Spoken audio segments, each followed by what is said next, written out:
네, 여러분, 새로운 한 주도 주님과 온전히 동행하는 그런 한 주가 되기를 축복합니다. 오늘 본문은 욥기 15장부터 17장까지를 보도록 하겠습니다.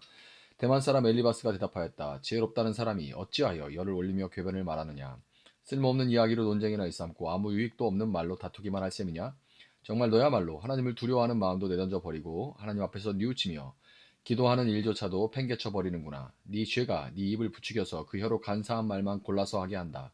너를 정죄하는 것은 네 입이지 내가 아니다. 바로 네 입술이 내게 불리하게 증언한다. 네가 맨 처음으로 세상에 태어난 사람이기라도 하며 산보다 먼저 생겨난 존재라도 되느냐? 네가 하나님의 회의를 엿듣기라도 하였느냐? 어찌하여 너만 지혜가 있다고 주장하느냐? 우리가 알지 못하는 어떤 것을 너 혼자만 알고 있기라도 하며 우리가 깨닫지 못하는 그 무엇을 너 혼자만 깨닫기라도 하였다는 말이냐? 우리가 사귀는 사람 가운데는 나이가 많은 이도 있고 머리가 센 이도 있다. 네 아버지보다 나이가 더든 이도 있다. 하나님이 내게 위로를 베푸시는데도 내게는 그 위로가 별것 아니란 말이냐. 하나님이 내게 부드럽게 말씀하시는데도 내게는 그 말씀이 하찮게 들리느냐.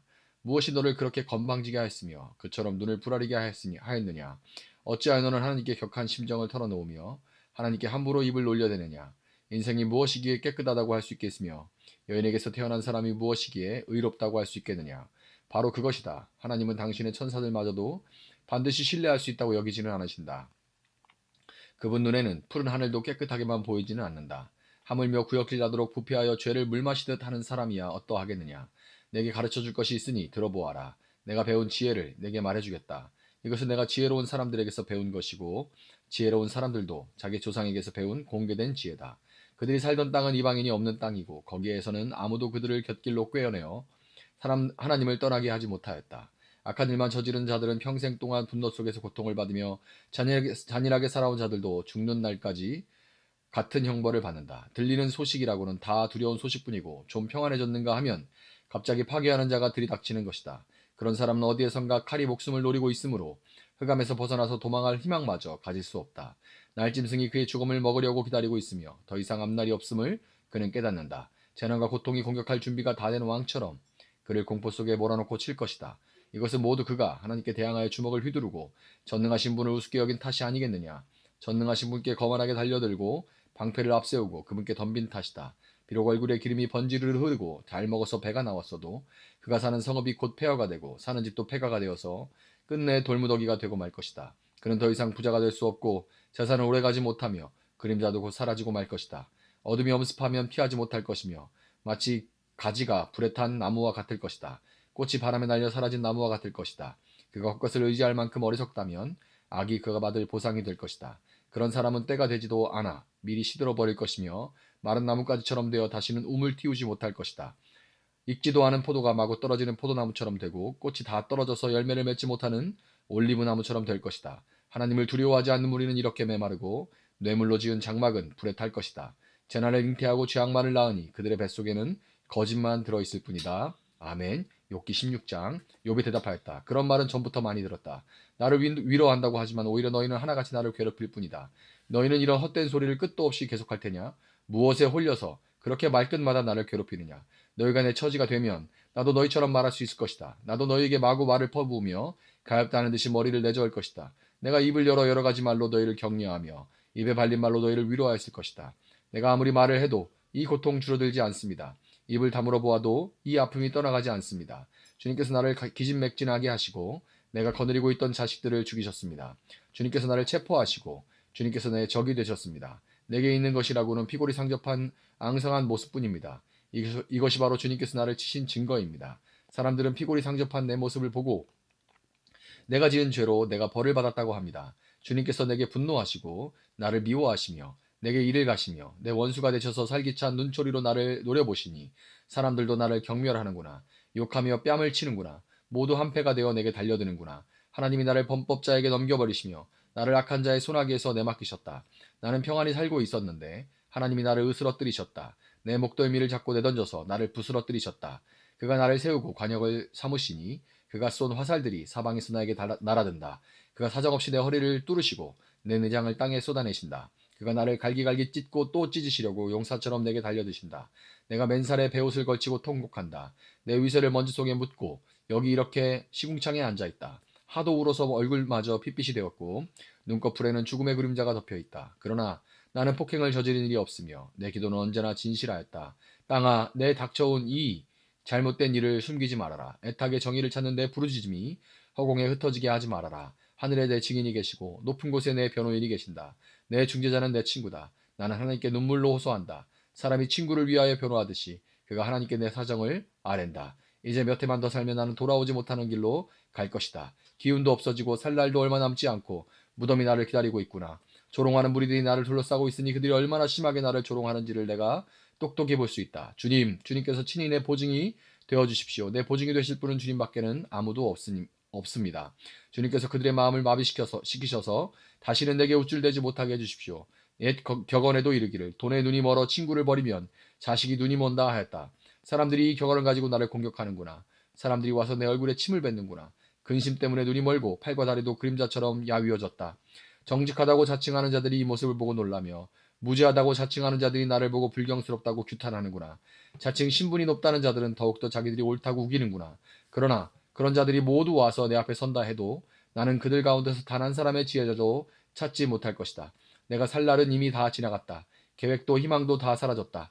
내 친구의 말이 밤이 대낮이 된다 하지만 밝아온다 하지만 내가 이 어둠 속에서 벗어나지 못한다는 것을 나는 알고 있다. 내 유일한 희망은 죽은 자들의 세계로 가는 것이다. 거기 어둠 속에 잠자리를 펴고 눕는 것뿐이다. 나는 무덤을 내 아버지라고 부르겠다. 내 죽음을 파먹는 구더기를 내 어머니, 내 누이들이라고 부르겠다. 내가 희망을 둘 곳이 달리 서 있는가? 내가 희망을 둘 곳이 달리 어디 있는지 아는 사람이 있는가? 내가 죽은 자들이 있는 곳으로 내려갈 때에 희망이 나와 함께 내려가지 못할 것이다. 아멘. 자, 엘리바스, 빌닷, 그리고 소발까지 한 차례 폭풍이 몰아쳤고, 이제 첫 번째 세 명이 첫 번째로 욥에게 몰아쳤고, 욥은 사람에게 그로 인해서 실망해서 그 눈을 그 시선을 하나님께 향했고, 하나님께만 매달려 기도하기로 결단했습니다.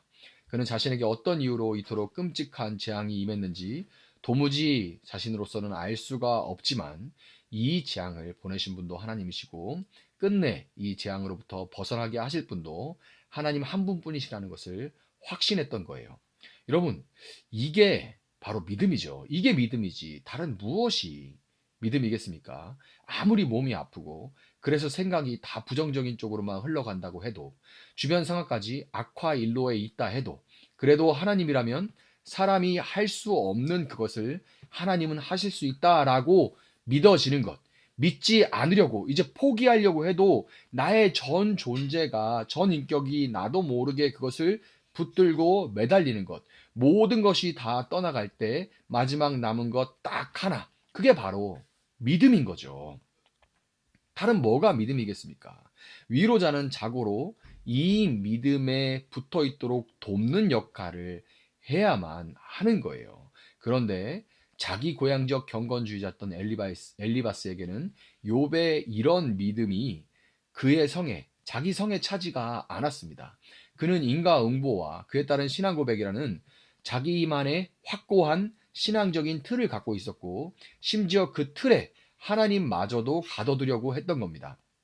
하나님을 인과응보의 원칙에 따라 철두철미하게 상벌을 내리는 기계처럼 이해하고 있는 엘리바스의 눈에 자신이 이런 벌을 받을 만한 무슨 잘못을 했냐고 따박따박 따지고 드는 욥은 그저 교만하고 어리석게 보여질 뿐이었어요.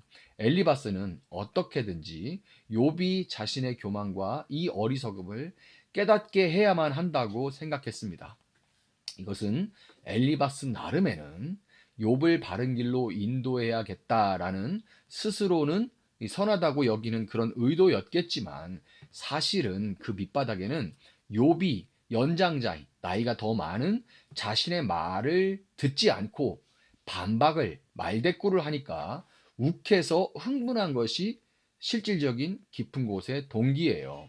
엘리바스는 10절 우리가 사귀는 사람 가운데는 나이가 많은 이도 있고 머리가 센 이도 있다. 네 아버지보다 나이가 더든 이도 있다라는 말을 함으로써 자신이 아버지 뻘의 연장자임을 강조해서 자신의 말을 내가 그래서 너가 내 말을 안 듣는 것 때문에 지금 기분이 상했고 너는 연장자인 나의 말을 들어야 된다라고 그렇게 압박을 해요. 12절에 무엇이 너를 그렇게 건방지게 하였으며 그처럼 눈을 부라리게 하였느냐? 뭐예요? 어디 건방지게 어른 앞에서 눈을 똑바로 뜨고 따박따박 말대꾸야? 딱 이거죠. 상대방의 표정이나 말투를 문제 삼는 거. 딱 이제 우리네 싸울 때의 그런 모습입니다. 7절부터 16절에 엘리바스는 계속해서 의문문을 사용해요. 여러분이 본문을 다시 보시면 의문문. 네가 산보다 먼저 생겨난 존재라도 되느냐? 어찌하여 너만 지혜가 있다고 주장하느냐? 우리가 깨닫지 못하는 그 무엇을 너 혼자만 깨닫기라도 하였다는 말이냐? 이렇게 계속 의문문을 써요. 이런 연속되는 의문문이 여러분 어떻게 느껴지시나요? 저는 싸울 때 흥분해서 말끝마다 이거 있죠. 어? 그래 안 그래? 그래 안 그래? 이거 계속 의문문이잖아요. 끝을 계속 높이면서 이렇게 끝을 계속 높이고 의문문으로 언성을 높이는 그런 사람의 모습이 떠오릅니다. 거기서 그치지가 않죠. 엘리바스는 자기 고향적 경건주의자답게 습관적으로 다시금 자신의 경험과 체험을 앞세우기 시작합니다. 17절 내게 가르쳐 줄 것이 있으니 들어보아라. 내가 배운 지혜를 내게 말해주겠다. 내가 배운 지혜라고 여기서 번역된 부분이 개역개적에서는 내가 본 것입니다. 자신이 나이 많고 그만큼 영적인 경험과 체험이 많은 영적인 엘리트임을 부각하는 것이죠. 그런데 18절부터 35절까지 이어지는 이 경험과 체험에 따른 그의 말은 거의 무서운 협박에 가깝습니다. 20절, 21절 악한 일만 저지른 자들은 평생 동안 분노 속에서 고통을 받으며 잔인하게 살아온 자들도 죽는 날까지 같은 형벌을 받는다. 들리는 소식이라고는 다 두려운 소식뿐이고 좀 평안해졌는가 하면 갑자기 파괴하는 자가 들이닥치는 것이다. 자, 이게 그 경험에서 나온 엘리바스의 말이에요. 비록 엘리바스의 이 말이 형식적으로는 요백에 대놓고 얘기한다기보다는 마치 제3자에게 하는 말인 것처럼 보이기는 하지만 그 말을 듣는 요백에는 내 말 똑바로 안 들으면 너는 이런 일들을 당하게 될 거야 라는 저주로 들리게 마련이죠. 엘리바스의 말을 들은 욥은 욥기 16장 2절부터 5절과 같이 탄식을 합니다. 너희는 다 재난을 주는 위로자들이구나. 겉으로는 위로를 말하지만 혀끝에 칼이 있다. 세상에 나랑 무슨 원수가 졌다고 어쩌면 이렇게 독살스럽게 말할 수가 있느냐. 나라면 서로 그렇게 말할 수 있다 한들 결코 그렇게 하지 않을 것이다. 이렇게 말을 해요. 이렇게 탄식을 해요. 이미 사람에게 기대를 거둔 욥은 이 탄식을 뒤로 하고 다시 하나님께 나아갑니다. 얼마나 속이 상하겠어요. 주님, 정말 제가 이렇게까지 고난을 당하고 그것도 모자라서 또 이렇게 조롱까지 당해야 할 만큼 무슨 잘못을 했습니까? 하고 하나님 앞에 나아가서 따지죠. 조롱하는 사람들 앞에서 제 눈을 걷어 오직 하나님을 향하고 당신 앞에 눈물 흘리니 주님, 저를 변호해 주세요. 욥의 탄식에 대해서 여러분 이런 탄식에 대해서 일찍이 엘리바스는 욥기 15장 3절 4절에서 쓸모없는 이야기로 논쟁이나 일삼고 아무 유익도 없는 말로 다투기만 할 셈이냐? 정말 너야말로 하나님을 두려워하는 마음도 내던져 버리고 하나님 앞에서 뉘우치며 기도하는 일조차 팽개쳐 버리는구나. 이런 탄식을 이렇게 평가해요. 엘리바스는 이렇게 평가합니다. 쓸모없는 이야기로 논쟁이나 했었고 뉘우치며 기도조차 하지 않고 그 기도조차 팽개쳐 버리는구나. 이렇게 평가를 해버려요. 여러분 정말 욥이 탄식하고 하나님 앞에 따지고 항변하는 것은 하나님을 두려워하지 않아서이거나 기도조차 내팽개쳐 버린 것에 불과할까요? 세계 2차 대전 당시에 천재 신학자였던 디트리 본 회퍼는 히틀러 암살을 도모했다가 이제 사형을 언도받고 사형 집행이 있을 때까지 갖은 옥고를 치르면서 감옥에서 이런 고백을 남겼습니다. 억울하게 옥살이를 하며 죽음의 두려움이 밀려올 때 만약 시편이 없었다면 그 시편에서 알 수 없는 고난에 하나님 앞에 울부짖고 몸부림치고 따지고 삿대질하던 그 시인들의 탄식이 없었다면 나는 신앙을 잃었을 것이다. 고통과 억울함 가운데 하나님 앞에 따지고 탄식하는 것이 바로 여러분 믿음입니다. 아직까지 하나님께 탄식하고 있다는 거예요. 오늘 여러분 이유를 알 수 없는 고통 속에서 신앙을 그 신앙 고통 속에도 신앙을 놓을 수 없어서 하나님과 자기 사이에 변호인이 되시는 예수님의 이름으로 탄식하고 매달리는 모든 분들에게, 여러분, 사람 엘리바스, 자기의 틀로 재단하는 사람 엘리바스가 아니라 중재자 되시는 그 주님의 위로와 그로 인한 평강이 여러분에게 임하기를 예수님의 이름으로 축복합니다. 잠시 기도하겠습니다. 사랑하시는 주님, 감사합니다. 자신의 감정에 상했다고, 자기의 나이와 경험과 지위가 충분히 인정받지 못했다고, 지금 고난에 빠져 고통스러워하는 자에게 독살스럽게, 걱정해주는 척 독살스러운 말을 내뱉고, 그렇게 하지 않으면, 내 말대로 하지 않으면 많은 벌을 받게 될 거라고 저주에 가까운 말을 퍼붓는 엘리바스를 봅니다. 하나님, 사람에게 아무런 소망을 두지 않았던 욥처럼 오늘 이유를 알 수 없는 많은 고통 가운데 있는 자들에게 세상이 줄 수 없는, 엘리바스와 같은 세상이 줄 수 없는 그 위로와 평강이 하나님으로부터 임하기를 원합니다. 정말 하나님이고 뭐고 다 포기하고 다른 어떤 것을 의지하거나 다른 무엇을 붙들거나 다른 무엇을 쫓아가거나 이것도 저것도 아니면 그냥 다 포기해버리고 싶을 그런 고통 가운데도 하나님 포기할 수 없어. 내 전 인격이 하나님을 붙들기에 다시금 하나님 앞에 탄식하고 따지고 나아가는 그 아픔과 그 고백 가운데, 그 슬픔과 애통 가운데 하나님 귀를 열어 들어주시고 그들의 아픔 가운데 함께 하시고 중재자 변호사 되셔서 주님 그들의 가운데, 하나님과 그들 가운데 서셔서 그들의 편을 들어주시고 그들을 보호하여 주시고 세워주시기를 원합니다. 오늘 눈물 흘리는 자들의 눈물을 씻어주시고 고통받는 자들의 고통을 덜어 주시옵소서. 감사하며 예수님의 이름으로 기도합니다. 아멘. 오늘 주시는 말씀 붙들고 계속해서 기도합니다.